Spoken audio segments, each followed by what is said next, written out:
세 번째 영상입니다. 374쪽. 자, 공기업 내부 지배구조의 의의라고 되어 있는데요. 자, 그냥 지배구조라고 알고 계시고 들으시면 되겠습니다. 읽겠습니다. 공기업 내부 지배구조는 공기업 경영자들의 구성과 공기업 경영 결과에 대해 이해관계자들에게 책임을 지는 과정이라고 할 수 있다. 자, 저 첫 번째 영상에서 말씀드린 거예요. 중간에 전화가 와서 끊어졌다가 다시 이어서 하겠습니다. 자, 377쪽입니다. 뭐 지배구조에 대해서는 첫 번째 영상하고 내용이 같습니다. 자, 377쪽에 그럼 공기업의 지배구조는 뭐에 영향을 받느냐? 첫째, 세 번째 문단입니다. 공기업은 시장 가격, 경쟁과 같은 환경보다는 정치성과 행정적 관행과 같은 법적, 제도적 환경의 지배를 받기 쉽다. 제도적 환경 내에서 개별 주체, 공기업들은 나름대로 정당성, 유지해야 되는 정당성을 가지려면 다양한 규정과 요건을 만들어야 되고 합법성 획득을 위해서 상징이라든가 절차 같은 것이 중요하다. 따라서 공기업은 이런 것들을 잘 준비해야 정부의 승인을 받는다라는 내용. 자, 둘째, 공기업은 독점적 지위에 있기 때문에 민간 기업들이 참여할 수 없는 분야에서 사업을 하기 때문에 개선, 발전, 혁신보다는 유지, 보수적 접근에 더 많은 비중을 둔다. 자, 이제 이제 설명하겠습니다. 여러분, 공기업은 그 두 번째 영상에서 말씀드렸지만 정부의 통제를 받게 감시를 받을 수밖에 없어요.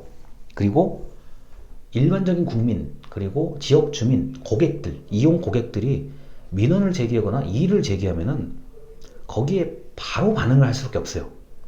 자, 그리고 이제 정치적 환경, 뭐 선거라든가 뭐 어떤 뭐 대통령 선거 그렇게 큰 것까지 아니더라도요.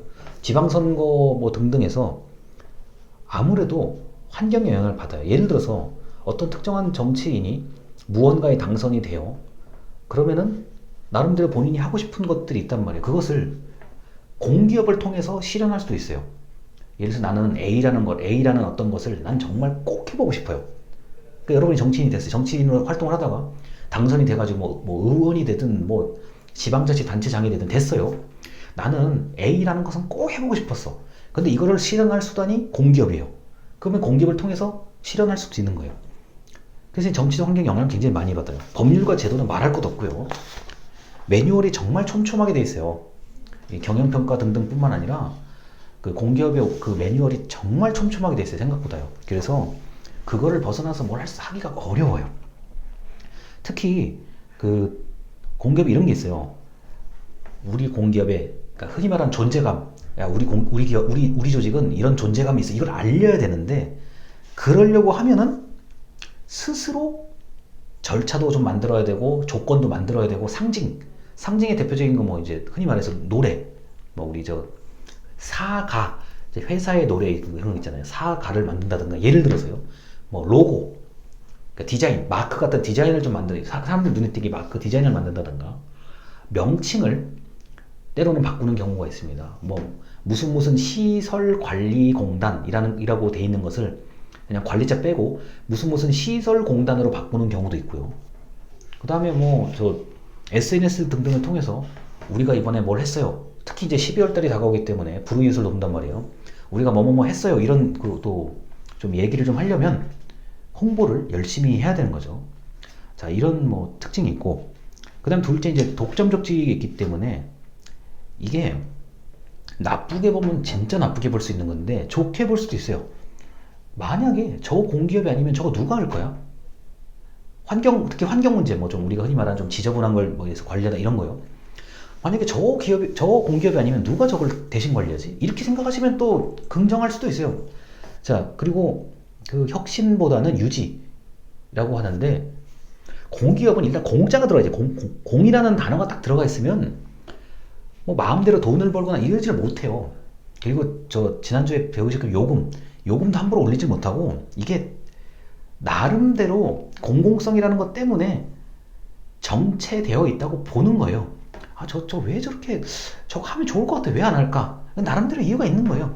그러다 보니까 그 보수적 성향, 그러니까 잘 바꾸지 않으려는 성향이 나타나는 게 전 그게 당연하다고 봐요.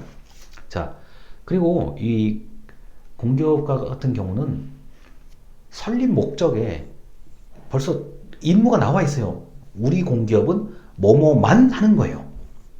그러니까 이 목적을 바꾸지 않으면 다른 걸 하고 싶어도 할 수가 없고 할 여유가 없어요. 그렇게. 예를 들어서 뭐 전국 단위 공기업 같은 경우는 지금 기본 업무가 이렇게 많은데 뭐 다른 거 할 여가가 없어. 그리고 만약에 연구원, 우리는 공기업인데 연구원이에요. 그럼 무슨 연구? 그럼 연구 분야가 딱 나와 있잖아요. 목적에. 그럼 뭐 그거 이상으로 할 수가 없어요. 그래서 이제 일반인들이 봤을 때는, 또는 공기업의 특성을 잘 모르시는 분들이 봤을 때는 왜 저럴까 싶은 생각도 많이 드실 거예요. 그런데 저도 옛날에 그랬고요.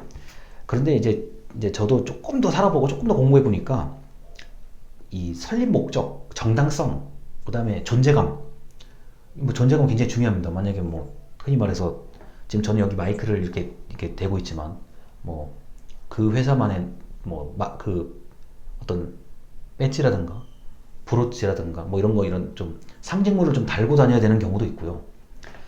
뭐 이렇게 유니폼, 뭐 우리가 겨울에 이제 걸쳐 입는 것들 나름대로 그 다 제작해서 그 다 입고 다녀야 되고 나름대로 그런 게 있어요. 그 존재감을 좀 알려야 되기 때문에. 자, 그래서 그런 것까지를 이제 보시면 되고, 그 다음에 이제 어디냐면요. 좀 한참 넘어갈게요.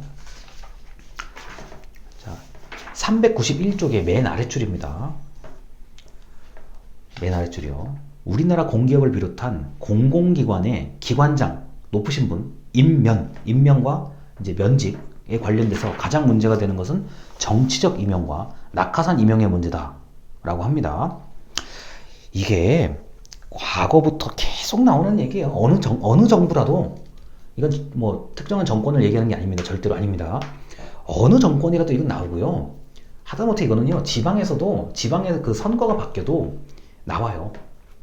이거는 그 뭐 교과서에서는 이게 뭐 나쁘다 좋다의 개념을 가지고 좀 얘기를 하시는데, 물론 그 말도 맞아요. 교과서 얘기도 맞는데, 저는 이게 네버엔딩 스토리, 끝나지 않는 문제라고 봐요. 네버엔딩 스토리라고 보는 사람이고요. 당연히 여러분들 입장에서 이게 불공정해요.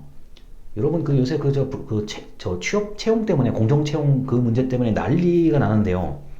여러분들 입장에서 봤을 때는 이건 완전 불공정해, 낙하산에 뭐 그냥 능력도 없는 사람이 위에서 내려온다, 당연히 그렇게 생각하는 거죠. 그런데 제가 뭐 그걸 잘했다 잘못했다를 지금 얘기하는 게 아니라요, 끝나지 않는 문제라는 걸 얘기하고 싶은 거예요. 그냥 참 그 누군가에게 엄청나게 비난을 받는 것이긴 한데, 이게 어쩔 수 없이 이런 일이 과거에도 있었고 지금도 있고 앞으로도 있을 것이다. 저는 그렇게밖에 말씀을 못 드리겠어요.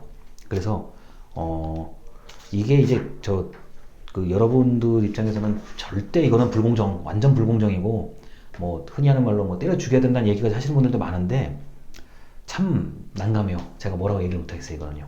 그래서 정치적 임명 논란은 앞으로도 계속 될 것이다. 네, 저 그렇게 좀 부적절한 대답이지만 저는 그렇게 말씀을 드릴 수밖에 없습니다. 일단 여기까지입니다. 감사합니다.